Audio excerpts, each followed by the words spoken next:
Hello and welcome to Finextra.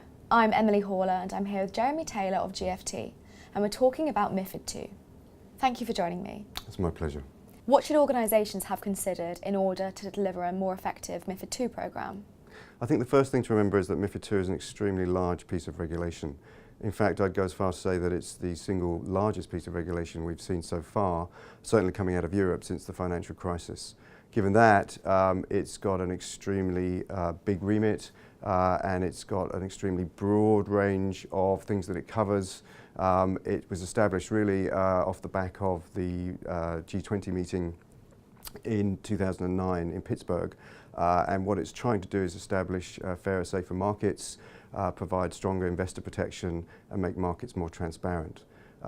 Given the complex landscapes that banks have these days in terms of systems, processes, data models and people, anything that's of that size and magnitude is going to have a very large impact. So what I'd recommend banks do is that they really study the regulation and they try and break it down into its component parts.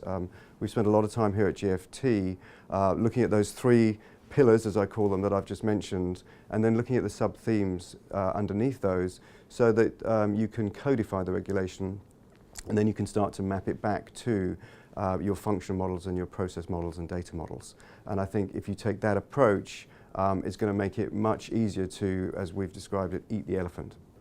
What's the biggest challenge for investment banks in terms of managing data needed for MiFID II? Well, I think the data aspect of MiFID II is enormous. We've seen in the past, both in terms of Dodd-Frank and EMIR, the regulators are looking for trade and transaction reporting. In the case of EMIR, that was about 20-something fields.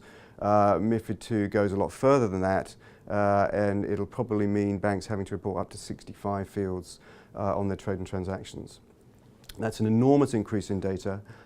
Given that this impacts just about every business, banks are going to struggle really, given where they're starting from in terms of data models, to capture the data accurately in a timely fashion. Further than that, MiFID II also asks for a best execution approach. That means that banks have to be able to prove to their clients and to regulators that they've transacted at a fair and accurate price.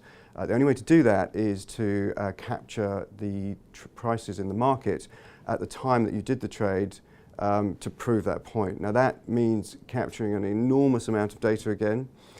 This is a new feature as well that banks are not used to and other firms are not used to having to capture.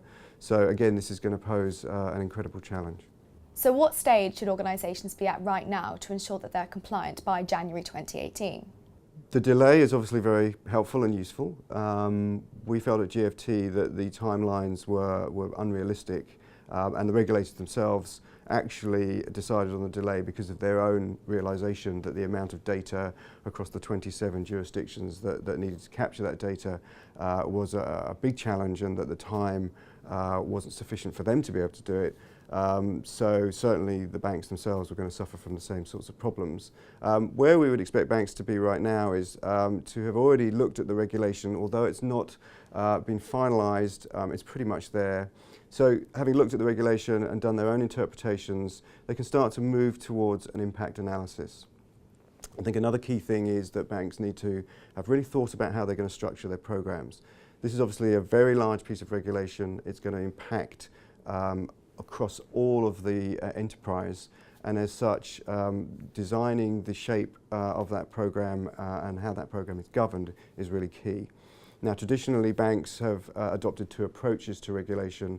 There's been a command and control style, where everything is run centrally from a PMO, a program office, and they establish all the templates and standards that need to be adopted.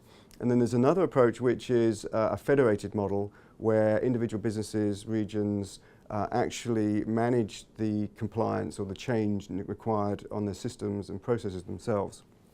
We believe something as complex as MiFID II needs a hybrid approach. So you need strong command and control, you need standardization, and you need a very good plan.